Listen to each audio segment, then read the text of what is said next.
ato Peace 104.3. Okay, 101.7. Neat 100.9.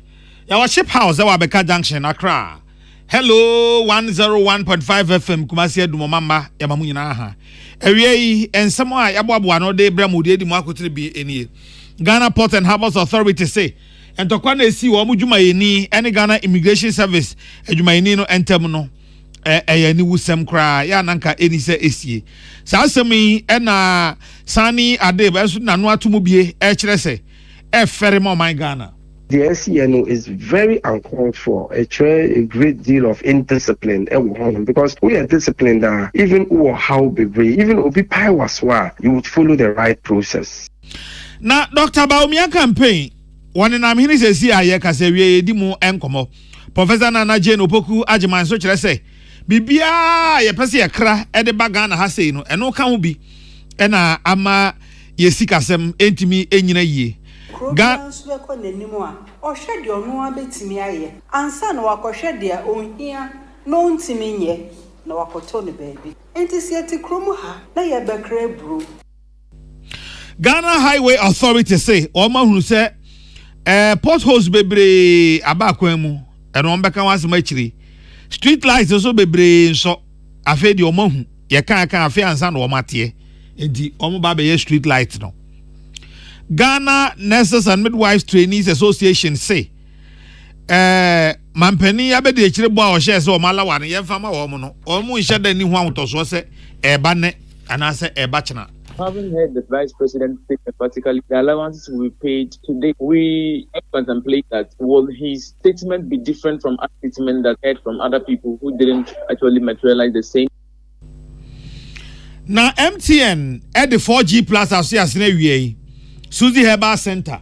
One more and the CB men capsules, any CB women capsules Levels Herbal Limited, almost the Levels natural capsules aba. And you make that room and a bote menka ya frame nana ya okese obeti frame the cardinal afensem no enie nanu mo na babeto odwa se Ghana Port and Harbours Authority wo security na wo mba mbofo no mu baako ene opani bi oye adwuma e wo Ghana Immigration Service oye officer e wo immigration wo mo de twade aboani ama manfo se na hene na Ghana ekoi ene akura na esie asemi Ghana Port and Harbours Authority say security no ayes ano omo atwe no asensen na wiei ye kwa homa so na ye ne marketing and public affairs manager abena sewa poku fosu atwetwe enkomo afaza asemi ho ma abena pisa fam kase eboso ni ma han ye da se papa Mokrata mo de apia dwa kire se security officer no on immigration officer no ekon ye no mo atwe no asensen pacho sanete enye ba kofo group na ekon ye no na ye disa disciplinary measure no master team na ekon ye anti team na ekon na mo atwe mo nyina asensen. Okay, the end match masensen. Ye pese ye nyesa adwuma omo ye no obi bisa ase na obi ye na adwuma de na wo twe na so na emom no ekwan a omo fa so no ye gidi se na nka omo betumi a ho kwan they could have handled it better. Enti se omo friend penifo ama na ye se obi aba vessel so abegi bibi na ye pese ye hwe wa ma ye ho kwan enti ye ti so akọ na so ye akọ akọhwe age na omo akodu ho na niema je nsem no eno ho asotwe na ye de ema omo de na seaport yo me da se am se wo sha sini no ye ntwato so bebre ti bi bebe enti obia wo de onya obi tumi nya ni nyina enti obohu se obi ka wo de onya ye ne so de ko ba ye ne se immigration for echo sign the so mo koyo modjuma sa mra wo ho de bia vessel bia ba mo wo ho kwan so mo koyo modjuma wo so na ne ba ne se vessel ne captain e ma o mo bibi e na o mo di sane na nche se wo se bibia waji a wo di sane from bia wo da na di ma ye hu adekodi ekura wo ɛna saa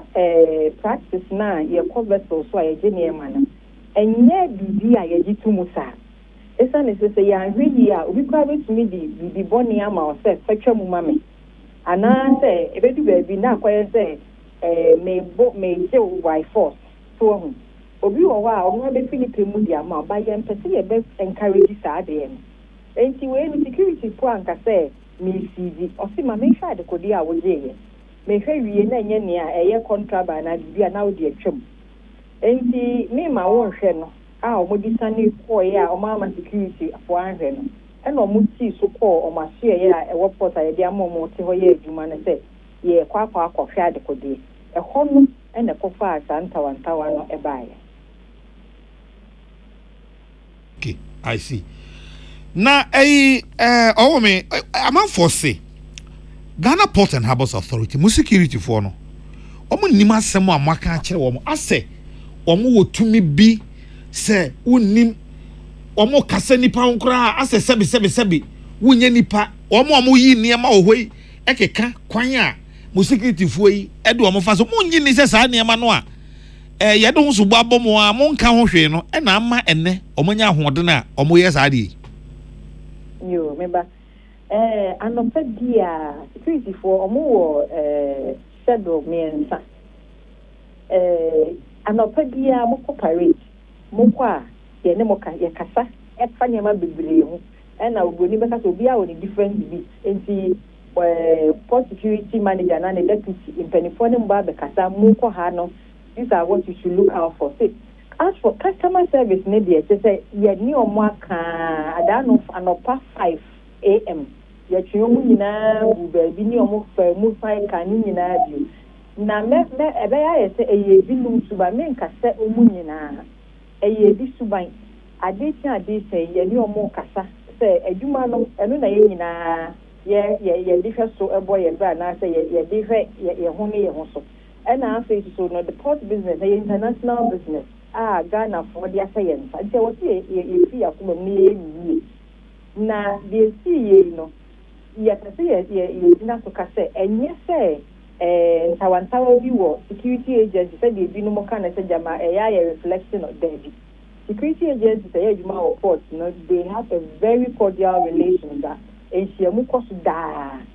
We as me kwa jema de misumi ma okwan saa tunidie na ya nani ye prepare ho and individual mean ka say the reflection of the port security there be enu nti na ye pese nipa na omko ye saa no ye twe o maso hwe ebi aka se senka asase mu yesi enye se ye migration officer ena kokoye kwa atabate se ya kase amne o kase yi a kamo nka ho asem kra na obi ate eno obe ya no sen aya ensisa baby because was the way no videos ni ade na pie na nti na obi a ebi koso a say NC ya wo say ye twinipa na so a ye twe na so wo each time bi as a report bi ba obi ni aka say yi a edu e report ye to me frame a wo apologize to nipa na in person. Enti ade a ye ni wo ho a they ade say not just your security any staff we are say ya so say wa offend you obi na ye fe na say ampa you went overboard ye ma wo tro ana say wo obi wo baka so mada wo de nya hwe ni aka say dabi on fre no mpa ocho ana say on tro no mpa ocho na say ebro say wo say ye twe waso ye twe o maso na we asa ne say aba obi say aba public domain no enu nti na mo hu say ye twe o maso de bia ye na ekrakra mu no on say etutua eya obi ani ho a ode se de etua to wiase ye nyina ye nim soso se sesi ano ye port no duties ne ade wo ho no ena fom enti a mo nka nche security fo no se saudi sebi o se minimutwe bi hu mpokura na tefa kakra bi se obagi nipa no mponti a omomfa buo obuo enkasa nipa ho na sebi so obi aye na adwen so onye adwuma mfa port ho a omu ne adwuma bi aye dia mo nka nche so omonto omobo yeah that's na me be say me science training say ye security foi and say be for omo de omo ko training wo military school ade say US Coast Guard so ba any omo be training And I sign the Omoko periodic training war, Kofi Annan training institute. And you know, home say you maybe say, I don't think I'm a near way so far. They say, and she said, what's it, Mao, yet me at the moment. Yes, I'm on customer service training at least twice in a year. Oh, me, I say we na that should be a BBN Ebesa Bani and Wabetrin Como Marketing and Public Affairs Manager, Ghana Port and Harbours Authority, Abna Sewa Pukufusu, and Yeneno Etrin Como. A same way home and security analyst Sani Adebo can say, Ferrepa, Sebedu Baby a Ghana, a bambo for ya Omunina, Esha, Juma Bakwa, Nisa, able to me as a Saturday, dear Fafaso, na Ferry, Emo Minopa. Video no, in fact, that video no try man be or share immigration uniform or more pinning or to table be so me pictures be so about obi say uniform and I think say we say obi uniform say an attack on the whole establishment, and so the SCNO is very uncalled for. A great deal of indiscipline because we are disciplined even how be even obi pai was you would follow the right process, but the it makes me wonder security officers no move him why not far more and then or more background. I think it's unfortunate, and I'm hoping say in making sense of the whole situation, and hopefully you bet to me proper ways to deal with it to NCBU. Now say ekobase niema we ye jama no koso ba ko yenka ho hwe mienu yenka ho hwe a eno ankasa kra no ehu ema oman no. As amongst the various security agencies, what do you expect? Security agents are only compromised. We to me have the more. What do you expect? Because according to Harbour Security, na package we will have a package, him for wine or fire any idea. So nipa poni for moment me take advantage of lapses way, engage in all manner of activities. So if we don't ensure say the right mechanisms are in place and the right security personnel with the right level of discipline, a bit demand a lot of discipline, any sense of patriotism, any professionalism before Ubesi DB Mimpini. So let's get the right people and then rotate to Memma Obi Sena Akunya Baku over a long period of time. A creative idea familiarity and no would be a security issue as well. Penny Okasa your friend Sani Adem Oni Yenia Abdullah Dasmani and Etchin and Komoi. Na Yaka say, Mampeni Abedi Echire, ya o tu Franka Diama, New Patriotic Party Amanyukuno, or Aprobum. Na Entia Yenya, and say, or Mentifido. Na Savannah, the end of we ya ene, or suddenly Echere baby fufro. Setisa, Setisay. Ora Frederick, or Pare Ansa, a campaign manager. Opening my high. Yeah, that's a papa. But more Savannah no. Yeah, I do when you bring the program was Savannah about where the main announcement share with you for you. Na Savannah is saying. Oh, that's Savannah. Akan, we have on the car. Dobby GP, the BCI all the way over Damango Junction. Dubusu no near there, said the African. BCI across and you go to Damango Kruna.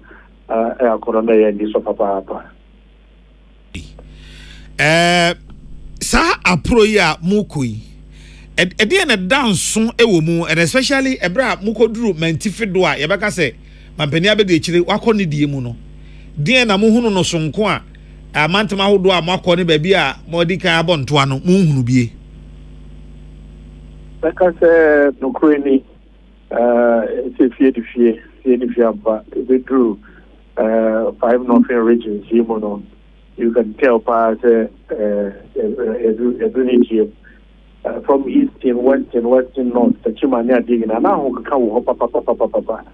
But in Sebia, a year, what an air starting to be true, as expectations were high, we are expectations of banking wherever you ever found, which you can, and you 2 nights of the beer with your coin. And now the share Savannah na SNE and then Okache. Putting in a jabut even that is the region of the opposition leader. The whole region, free youth force, so the president and for also for imams, all the programs are meet and greet and chrome for lorry station and market but the 5 year normal general fells papa. The feeling is that I have a fear. Na enra ye hu se enra no ko yagbon wura ho no enra ne ko yabora ai papa. Okay. Na mon koma mo ne yagbon wura edi ye ene enema efiri mu baaye eno so mo kan sen. Oh, yagbon wura ne mpani for actually came to sit as the regional house of chiefs and call omonase akwanya okoya gbonra nimu a akise ofaso yewa mambremu oya de pepe and they are nebinum and tiake Ghana hands ya gbonra pe na okoda nimu a now you have to lie prostrate. In fact then he read his speech on his behalf, had to lie prostrate before he got up to go and read the speech. Among tradition said the oko otumfo ana akaman mu ko hini bi animu a okwa ontoma ewa beti ekofom no aha almost omo de ne say odaho na said the oboni be kan submit totally to ohene no to show total submission and sana oju be de bia but asa be na Yoruba umia ane team ane ye de nam no ye ma ohene so any so yi papa. The honor to the also a career Kaki so say Yoruba should consider himself a son of Gonjaland. Born Abaso Papa that lay so at the Mahim but the Carina a shed why him feel it is so fact said is the senior needs to be an or Bob Pie the time it is obeying good. Dr. Baumia say mate you so oye dey co-pilot also dey you almost 8 years e dey na aka ni bium.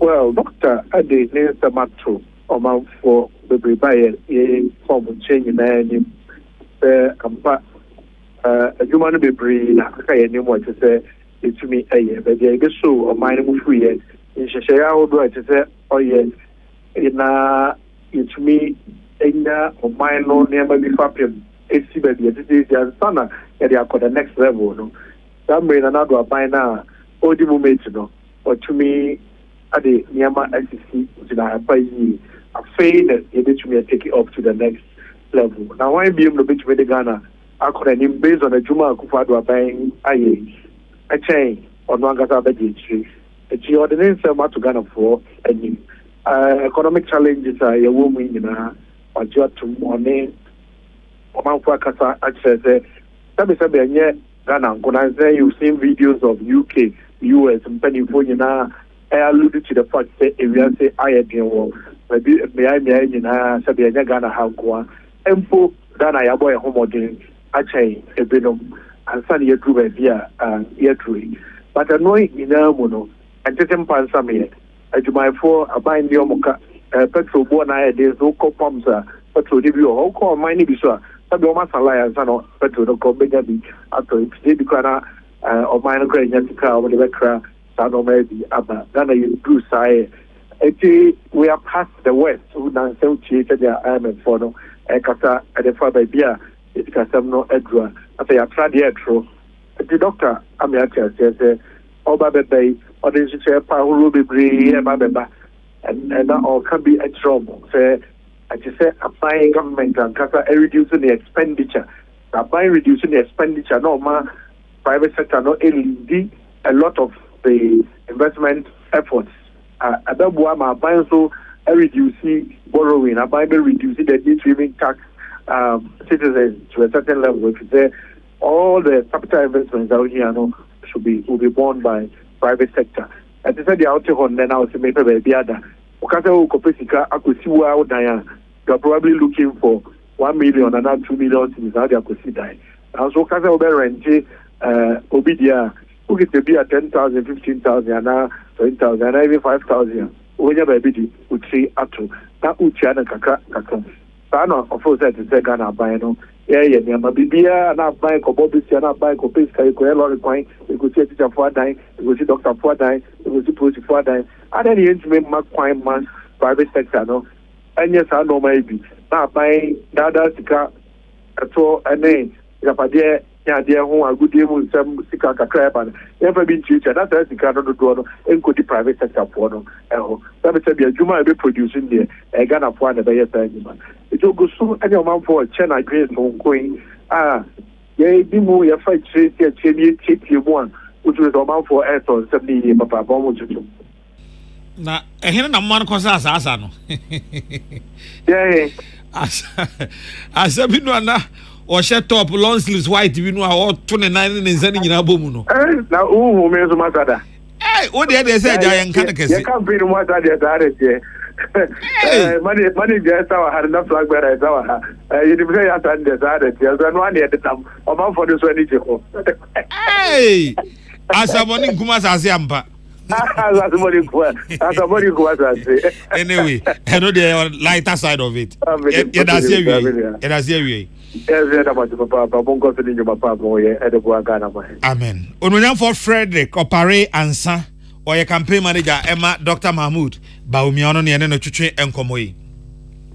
Na no benada samokaya ye de amane bi bebo mo se mampani abedi ekire. Wa hye anesefo ne midwife no mo ntete ase no. O hye wo mo bo se o malawa no a enya maaye no o maka ho asem aka no enne dua yi enne na ya wo yi aye kase ye bosume kotonima ne de toso edunsian ena sika no wonom ebebo sika no akire ede akro na ene omu gya sika no mu ne a na chese ne etie bia na nyakokoduru finance ministry penance ono so ebo akire ma ne ko a enkoduru na otwe di animu die de etie bia obi ansa baka ne sika tinyese ne pote ena omse esika no na otwe di anim ene na sika no baka koduru ahwe ho no na omagya sika no mu de akro enti ede na otwe di anim de omonsa ebeka sika no ode asemo betu dwa ena no pai ena patients ene teacher ne odasa anesefo ene medwafofo mo ntete asie wo mo nkabo mukuo no etwetwe enkomo ne de ene Pascal Adumbisa na Pascal so mampani abedi echaso mo kan de ma ne ye ne na kakra ene se wo ene ahweye no ankasa edi nkomo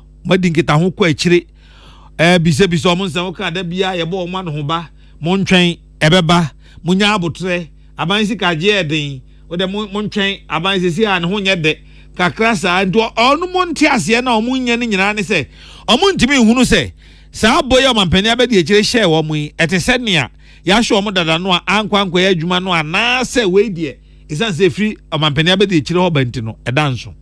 We are not much taking a look over the matter because we've had a lot of engagement with the ministry and other stakeholders regarding to this matter, that the training nurse and midwives allowances have been delayed for over years, not a year, because most of them are having over 27 months allowances. Others 30, that's the maximum someone could take as a training nurse. That is if they're doing 3 years course. But these people have not gotten the allowances. They keep on assuring us that the allowances will be paid. They give us some data as well.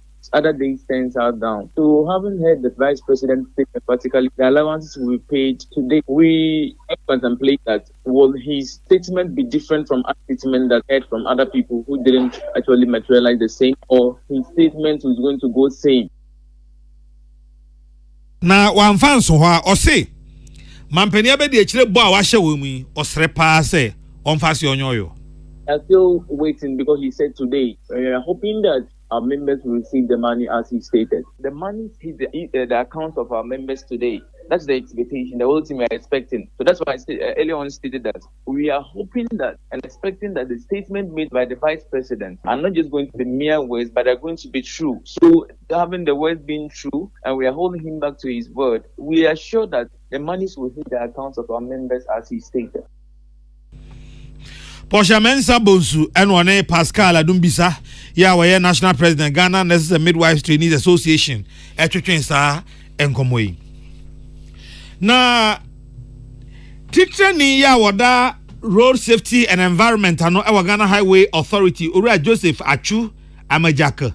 Ede ato Ghana fo enim se aban sesi ade wa ma kwan se street lights no a enya adwuma ni nyina no wo mo nhwe no wo mo fix ni nyina na de enti amana kwakoba sa ne se munim kura se peace news ya bo hu sudwetira se adan na Ghana kwan nyina so ayetum na numu ho ya ban bebe ye sa ACP kwan pokuasi ACP na wo ba edamu hyiren kane ayi so kama hwene uduru ho a echense de o sha amene mu ayakata oso tum wo hunu hwe manfo aka so o ka highway for se nye ne ya yesemonko ha na de highway for se abanya makwa is street lights no a enya adwuma ni nyina wo mo emfixe na owura Joseph Achu Amajaka and what this asem say etu edwa. All the street lights, government ama approval say all the street lights in the country, yeah, maintenance, they are able to replace to improve visibility. And who drive in the night, you can see very well. As a Ghana Highway Authority, they take a lot of measures. Make sure that you are using your coin, you will use the road in safety and then effectively. Every year, about 2,000 people points. Now, as a Minister of Roads and Highways and Ghana Highway Authority, by that matter, we are also equally concerned. Near reducing accident or our network. You making sure the road design before you be implementing, you be total audit of the road design. If you say safety deficiency, be need design, and stand you implementing. And what you say? Abai the name maybe so go akwamua. Ya wakantimpo bi ho a oyi baby o manfo no be nante afa ebi also so esa foot bridge no ye baby esa interchange so kono aban adwene sa de no hu nyina na enche kra Ghana fo ebi hu. Apart from that, also you attack road corridors. Our country yeah improvement. See yeah Juma or Kaswa to Winneba. We are expanding the road from single carriageway to double carriageway or dual carriageway. Yeah walkways. Yeah pedestrian footbridges, interchanges. Now yeah improve safety. See also yeah Juma or Dodowa Adenta Dodowa road. Also yeah changing from single carriageway to double carriageway. Yeah pedestrian facilities. See walkway. Yeah Juma so Ofanko. Isawam, Yejuma Tamale, Yendi, Tatali, about 160 kilometers. Apart from that, far Kumasi, Accra Kumasi Road, ye bypass, ye winning run, the per se improve upon safety in the country.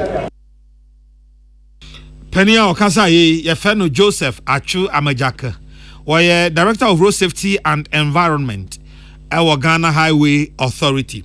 Na papa dachi bia yene no ebe to an komotwetwe so design asem o ka ye de ensem wo hopa rose no bi wo ha hwe ne design no a me de menya no maybe sa no an se enti ofanko ensawo mu kwan design no amoye no san ketengete no amo se international standard na no ani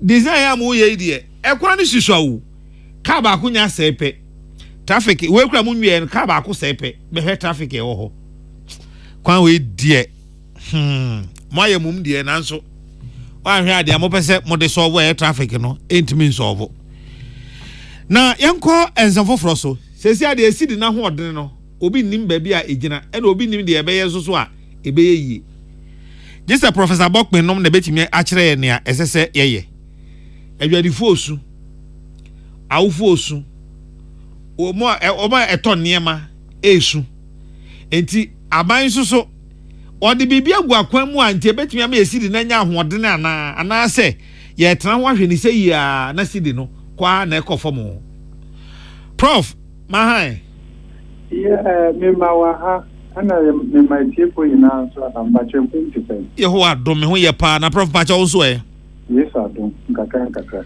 e de rade ase prof esidi ebe yeri obi beka se sidi nke be yanka ye dada but ni nan say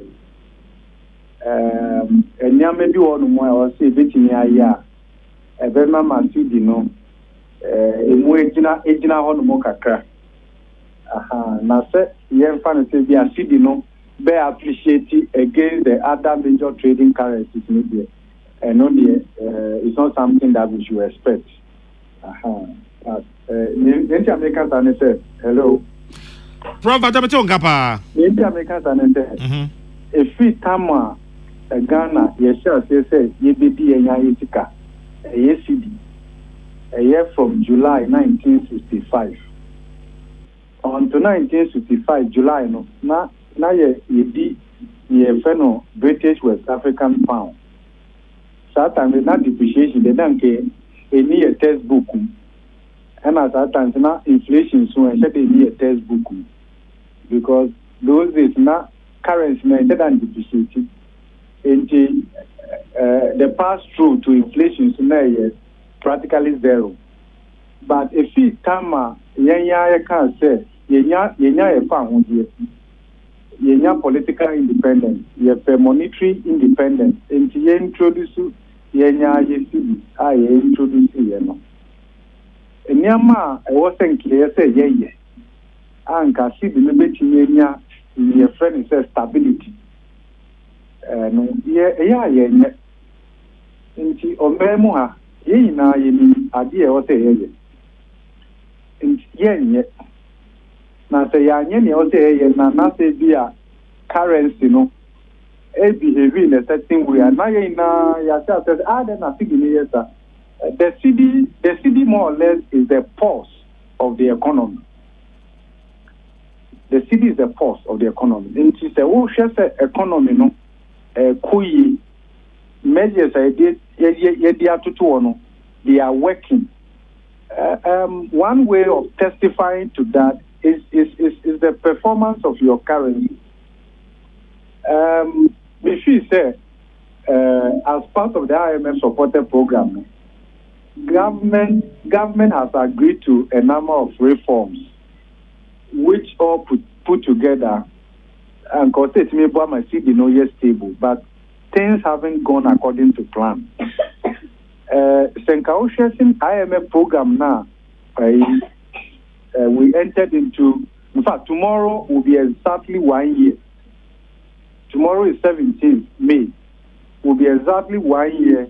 The IMF Executive Board approved our latest program. It was approved on May 17th.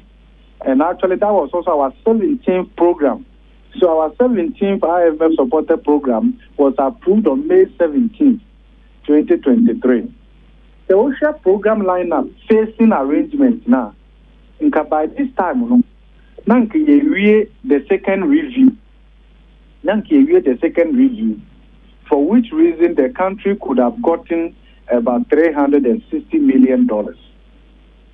But if you say the government is having there's considerable delay in the restructuring of our external debt, especially external bilateral, when it comes to the official creditor committee, co-chaired by China and France. The IMF will not say, even though we have reached staff level agreement, in other words, the mission team has come to Ghana, on program, no, on homework, no. And almost the homework of the mine, then so, and son on passing and now, or is a kind of bebano. It was said, Yetimi fulfill it, we should be able to fulfill one other condition. And that condition is that we should secure an MOU from the official creditor committee. That has delayed a bit, for which reason inflows, normally say yes or no. It creates uncertainty. In the market, we all prefer relative certainty, predictability. But with that delay, and also there isn't enough progress from the external side. In Jarema, there is a gap now, for which reason also people are taking advantage of that vacuum.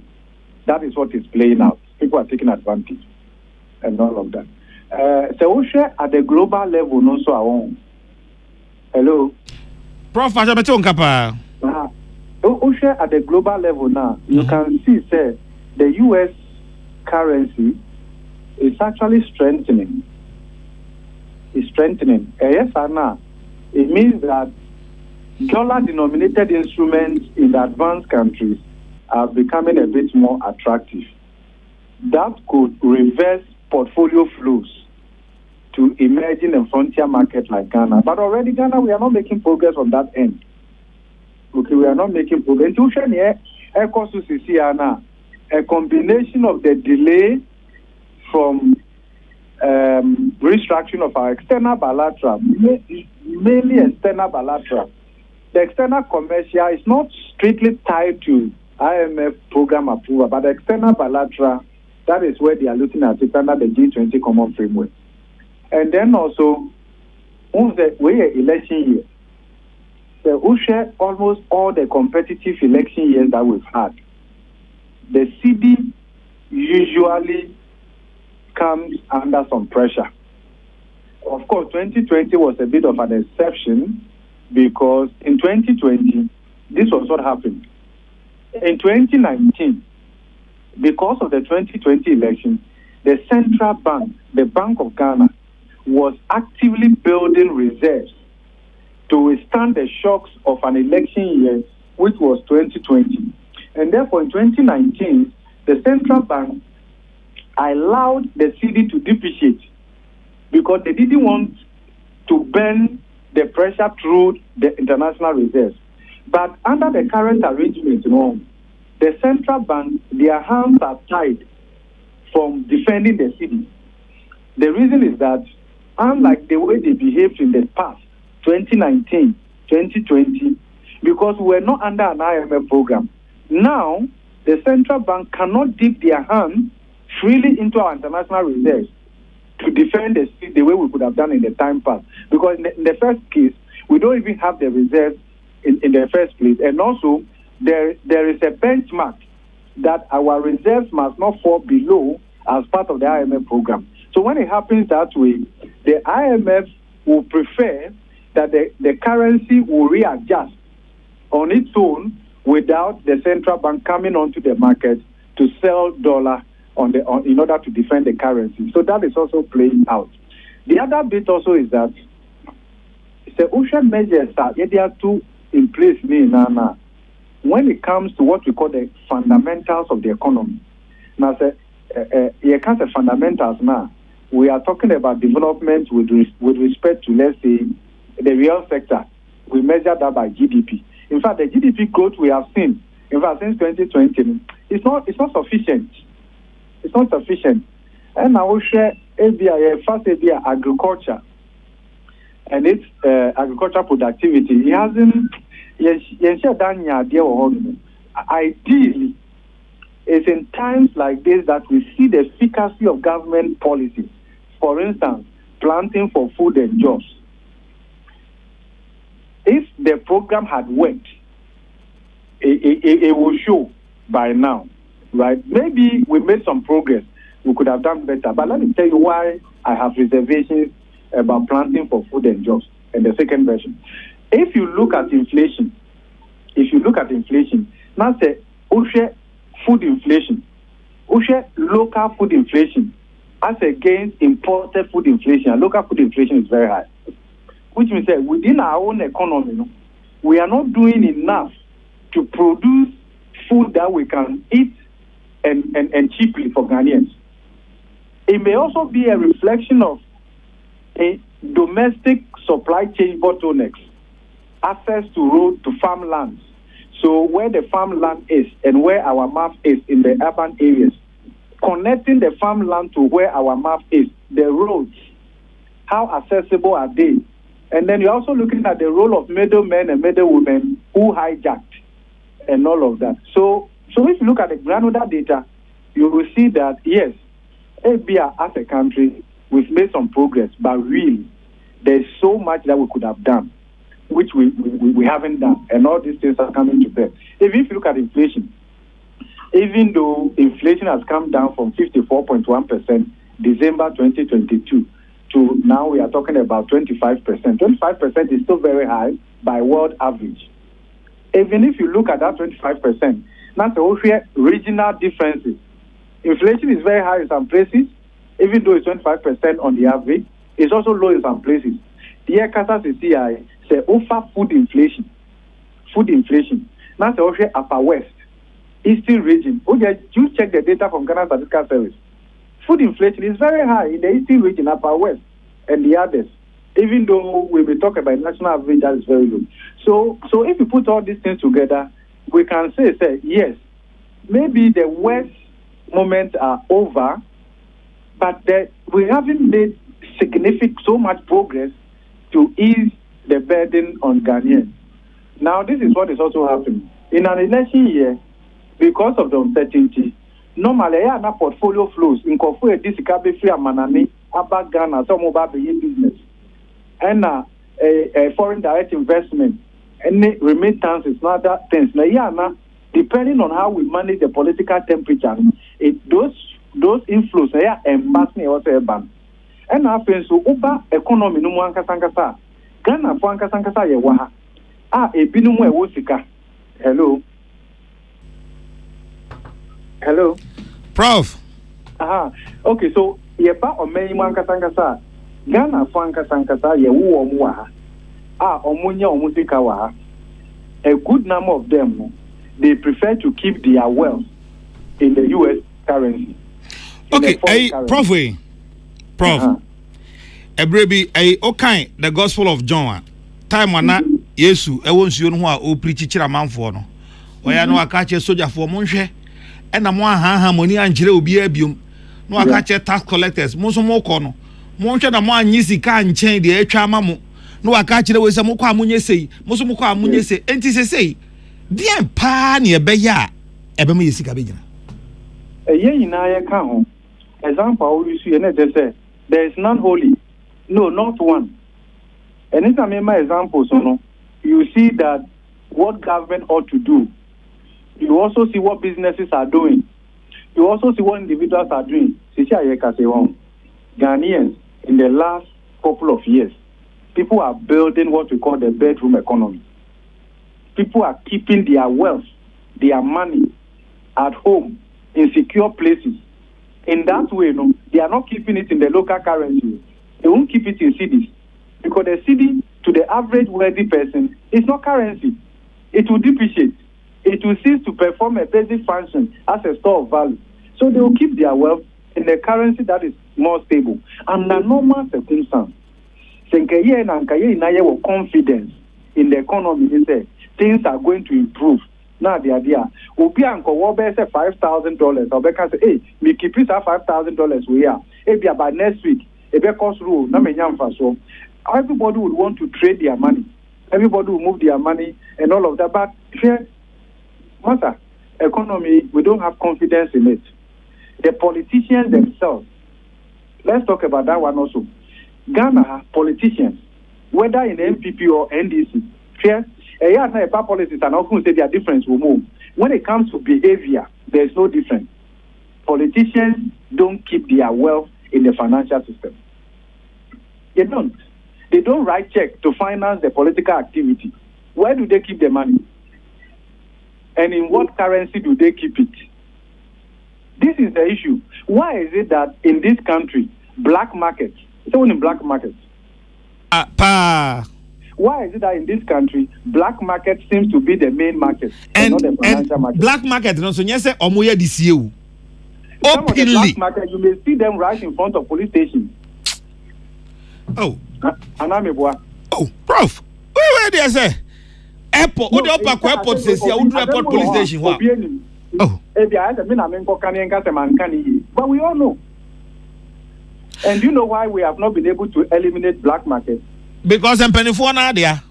Yes, and the black market is the former interface between the corrupt economy and then the former economy. Is the interface between the former financial system and then the underground economy where corruption operates. That's why we can't eliminate the black market. If the police should step in right now, that they want to crack down on the black market, you will see powerful people in this country who will step in. Black market and in the 70s and 80s, let's go back into history a bit. In the 70s and early 80s, what we call forest bureaus today, they were black markets. As part of the structural adjustment program, we had a financial sector component called the financial sector adjustment program. So it was a financial sector adjustment program that formally closed the black market under a certain concept called forest bureaus so that they could be regulated as a way of eliminating black market in the market. What are we seeing right now? Prof, you walk on show. But I think that having said all of that, or may won't say, yeah, castle may ye ya. He did me. Say, O man Peneka say, I am willing to lead by example. And he is willing to demonstrate to Ghanaians that this is the president we knew when he was in opposition. Leadership by example, you will see changes in the market. Only if we are all prepared, because we all have to go through certain painful adjustments to have the stability that we are all asking for. But if we all go and negotiate individually, everybody wakes up. Look, we are in this country right now. We are looking at everything through political lenses. With politics, look, it's everything we want to say on air. Since 1992, what politicians have done to Ghana across the two main political parties is that we are not building a country. We are not building an economy. We are building political structures so that politics become more sustainable at the expense of businesses and at the expense of the economy. And that is why today, if you are looking for appointment to certain positions, they look at your political affiliation, your party here or party there as a basis. Competence may be there, but that is baseline. What is important to the average politician, whether in NPP or in NDC, is your political affiliation. We can't build a country that way. All of us cannot belong to a political party in order to contribute optimally where we should. But that's what we are doing. Anybody who is appointed to positions in this country is looking at political. Hello, Prof. Hello, Prof. Oh, Prof. Kafra. Professor Godfred Bocking. Ochradie ewo omensu aponku ninimu ena yene no twetwe nkoma fania ebeye na yesidi no ebenya ahodene na ahoma na moa amia nwie enkomo no prof we de Kafra enye ebo apayo kra sidi hu asem ye ena Food and Beverages Association of Ghana enso so say ba bia duro no sese ye nyina yesipono ne atena se ne sese adwene hwe kwan a ye de sidi no ebefa so na ba bia duro sesi ade ase age obi ansem na ekoi churofo Owura Samuel Agri ene one Peace News etwetwe nkomo a wode sa asem yi atudwa Bebeya abano so ushia stakeholders na yedi hu kita ho even say semikaya economists are advise e was your friend saying say ho nka yetie no supremo rema etumi akoye nim ama sidi no so etumi etina enso sanyama we nkoso no na ha dwumbe even say wo hwe abayan kasa ni policies o dia ba no ayendimboa edwumakuo no na fe wo hwe your friends and the cost of expenditure your government side, the cost of your friends and high corruption. I no yen to mean your hosting. Ni no a drain, your friends and your national resources. Inti if it says it misia, na say ye di hunkitawa, a bebwa, ama, no alpha to my no obia alternative also, and na yet the dream back. Now, if you want to stay in a person corner, may I just to near yen star. Na o say Bank of Ghana so ayenhwe ha ena niam ekoso Bank of Ghana no embra na sense shall de to akwan so behwe na sidi no ejina amana senya na hwandin no na se enkoso a obekọ no san kwakore se embra na mehihye eden na atochima wo na nka betumi aye ni yie amana konenim se ye gold reserve no na enya ye momodian se ye bema ye gold reserve no aye friend bullion reserve abekoso because no was sure Niama nkoye asisi ana ye kanede so bo no bebra na na de bo Bank of Ghana ne san say o hwe ni mo na cheso mo nyo mo edwuma yi ata kwan bi ne krakra mu wo se aban so na so den utunufo a omfa ewentia ye de kokone yabo esan say njuma koko mu de mu sika be sha man ni mu no obi anhwe se ni sika ebese nje ekodu bebi na mu se ye ntumi a eno anso mbebo abo mu anu no mu pro man ni akobe bi omo economy no ebebo esan say tumi fa sika embe sha man ni mu na fe video na sika no ye bon ho ban ye na je se obi chire ka odi di dwa no eno ana ekọ no se sia ukra na ma ba temaport ukọ ho no se sia so kwako union ma untumi ni esan say study no value na wo de kra na ma no ene duty anka wo hwe nim se obetua na fe ebeba ni say ukọ you container raw materials and say finished product obekọ na your friends say study no epija na mo ko almost about 20% eno nti no ye ntumi eyi so kobo busia na obekọ bank obekọ kobo busia 35% interest and that's nti be end sa ensemu nyina ye nua Patricia Sefafisha oni Owura Agri Samuel Agri ya wo ye chotrofo Emma Food and Beverages Association of Ghana na etwetwe afei yenko ensamfoforo so yi NDC amanyoko no Frank Akrafo abedi akire Professor Jane Nana Opoku Ajiman de atudwa se ye ka sikasam ne ade ye ono ne ntiase mu no ade anke betimi aye na aboa magana sika gina pa ne se bibi ti se kua adwuma ye de sika be hyem na ya yire ho aye ekua e wa ha emo aye nse sika wom ena no baye ne ade anke ya ye betimi aye wa ha ene jene kura ye kra efiri adwama so e de ba ha nye jene ketwa na anu mo obi ne ye kra ngondomre ne menkani ye kra ba ene ye kra jene ekra ntos ekra mako tilapia ye aye wa ha kura ye kra biba na anu mo obi kura ne ye kra confirm efiri Holland ene ade e de nyina ba Ghana ha ene o se aye Ghana fo de bibia so abrochire test na tre ye katre maso ye kraba na nke tie nipa ne ahwe de yiye na ya de sika hyem abo akuafo aso omasene a ho kagana yesika sembe gina yiye pa Professor Jane Nana Opoku Ajiman erisa semi tudwa abra wone mo a eyen ntakraboa ehia e wasantemamu a wo kire wo mo nea NDC aban eba biom obetimi aye e de aboa wo mo adwuma poultry de se ya baba gi atum enka no no memi susu na akokọ no eni ho pizza afiafe no ne ade na nti sa na akoy dada ena nti sa nso na samanfo etu omhu se wo mu so adwuma wo mbaye no a ena na chesa asade no ya ba asade tesa ono so hwe na eno so eba na nkasa no ma no ko yie sa no a chesa nkokọ no yen wo ha yan so kra yentimi a export mpo na nka ye sha se hwe se anya hwekra Ghana de o import nkokọ a anka no kra na nka eboa na eboa ye economy no na eboa ye seed no na eboa no ma ebebre bibia no ma ketua bi na obaka se Ghana wodua enye yi anya hwekra ye dua na ye didie ye dua wo ha eyi sa na krobia nso be ko nanim a ohwe de ono abetimi aye ansa na wakohwe de onhia no ntimi nye na wakoto ne baabi enti sieti kromu ha na ye bekre bru akokọ ba na oba no ne dro obe fa ne ka no ho ne dua ne obedi ka no ho wo wi akokọ no be ton ne sen ene na yesidi no asam da ne so Professor Nana Jane Opoku Ajiman de we tu dwa no achi ena Ghana National Association of Poultry Farmers won titani Owura Victor Pon agei ensoso e de we episo poultry e bi akontini ewo the growth of the economy edu afia ye beto aba say any political parties nishia na ye hwede obia wo ma poultry no ntia tuensa frɛ NDC for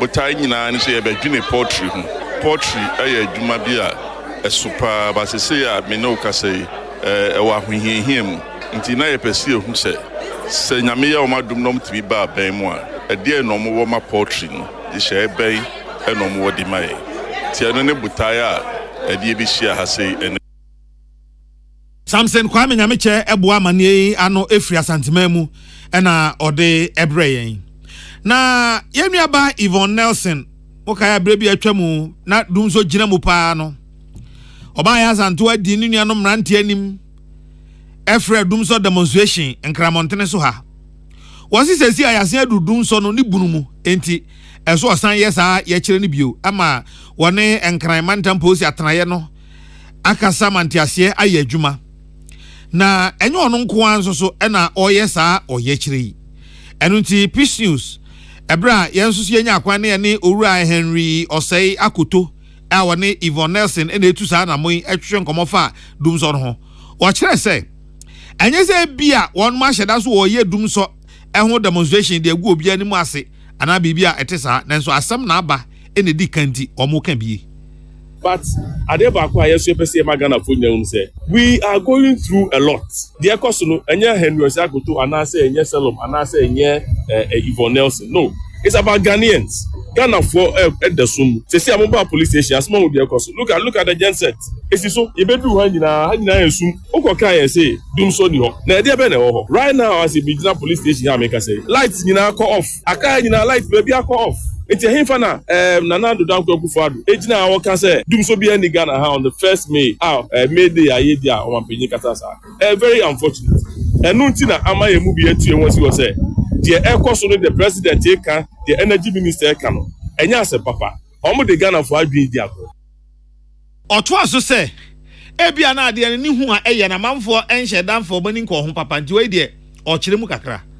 And 7 any dia hin that police for say eye baby a pese ye di kan ehia ne etena ye vigil no eye the Revolutionary Square eno de omo sre yen ho no ye security zone ho de enye ye de to so mienu omo san ebusa e bi no say ye ka say betena from anopa 8 a.m. to 12 and ado 12 eno so time no ye hwe de hu bibi akoba ne sa no mene Yvonne mene Salom ye nyina bisia epie ekubusa abrewa na yebusa abrewa na say okay fine in matters like this we have to compromise just to make sure say the biabako na until time na I say it's now from 8 a.m. to 12 no it's a sign adwen e ne say e bet now from awia 2 awia no mienu akodu anwumre na wotwe awia no mienu akodu anu na wotwe any call back na any police for the can any omgo kan no say anwumre awia no mienu kopem anwumre na wotwe ne de omati ase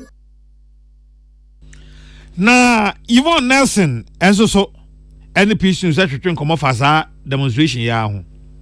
I believe you can hear there's a generator on here. On my way here, there was no light at home. I was telling the police that I run a daycare business and we always have to use generators, and it's just cost that you haven't planned for. It is with the same frustration that I'm here. We want a better Ghana. I cannot believe a country without power. I cannot believe a country with no light. So we just want government to hear our cries. We're frustrated. We need our lights back on. So from me, Yvonne Nelson, please hear me out. The police is here. You can also talk to her. We told them we needed 24 hours to come back and make sure that everything, is sorted out, because we will need the police to be with us, to guide us, to guard us.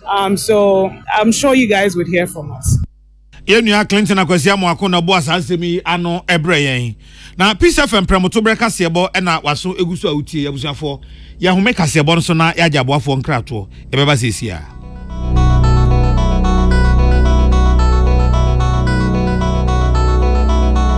So wakoma ho hyehyew ana ebo periperi de broni kan hardware no a e de na se woye na se woyam so atim so wo be pack na farmer Martin's liver salt akira kwan entem ahwie nsu agu glass mo ate Martin's liver salt no ba ko no na wo de agum wo be hu se ehuru wa glass ni mu na wanom Martin's liver salt ye won orange flavor ana ba ko so ye plain wonumu a ho beto nemum edi na anu na ho nto wo a ko hu doctor. Happy Delight Fruit Juice. Swachilala, chichi soso.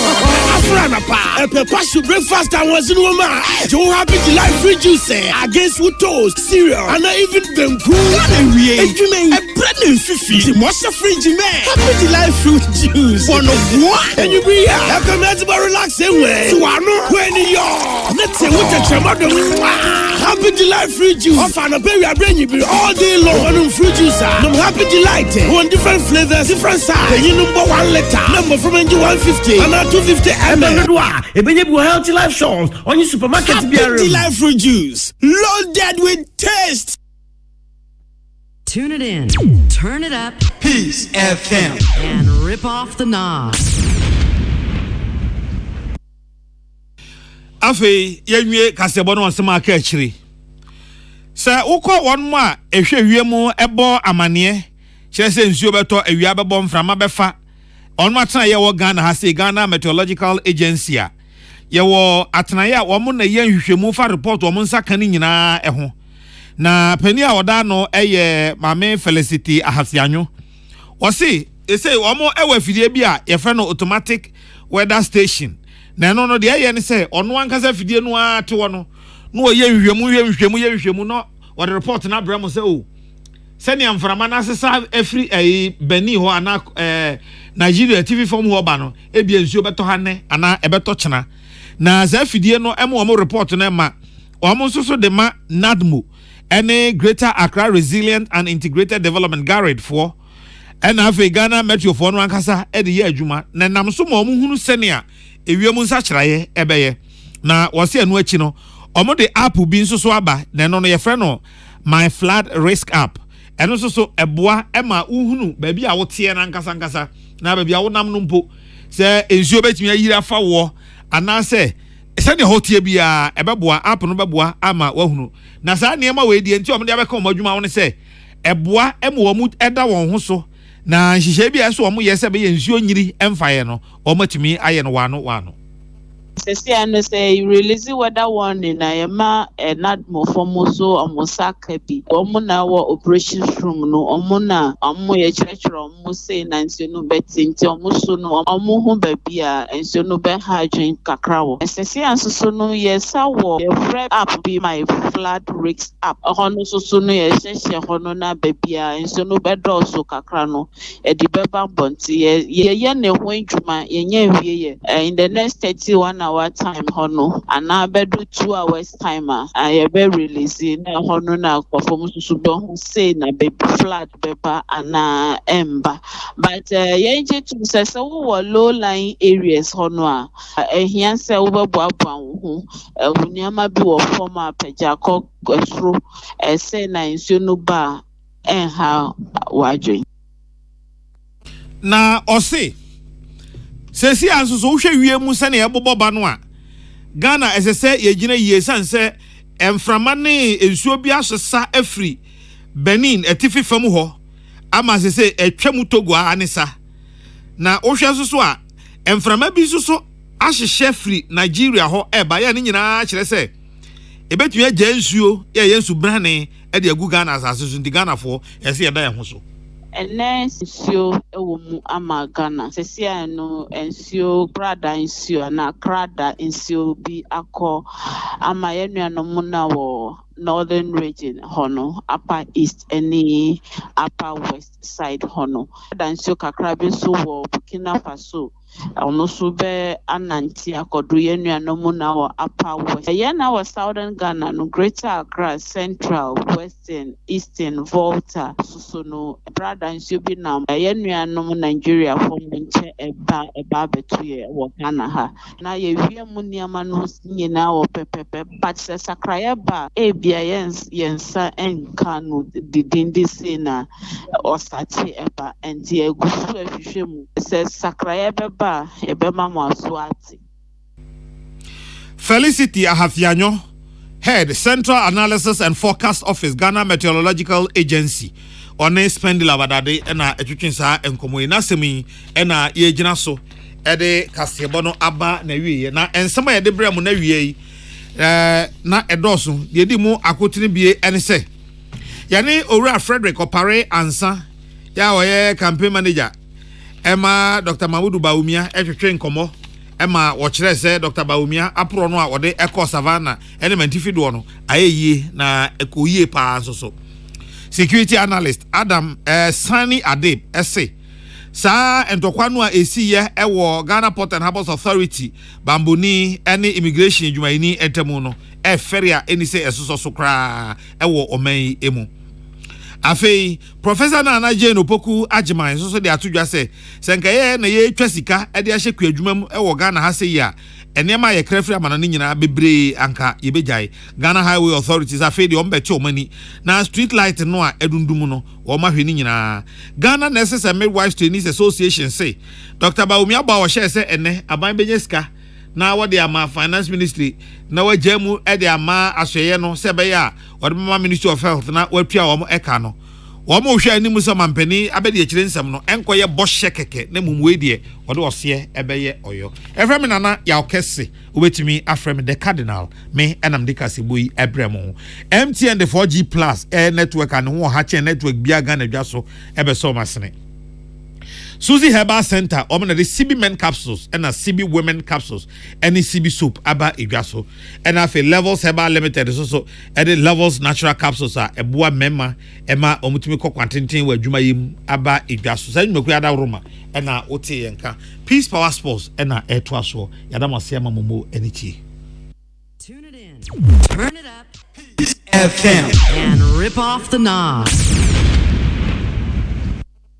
Anyone kwa adwuma nti akwada ne hwe na bɛda wo so sɛnea ɛbɛyɛ a wo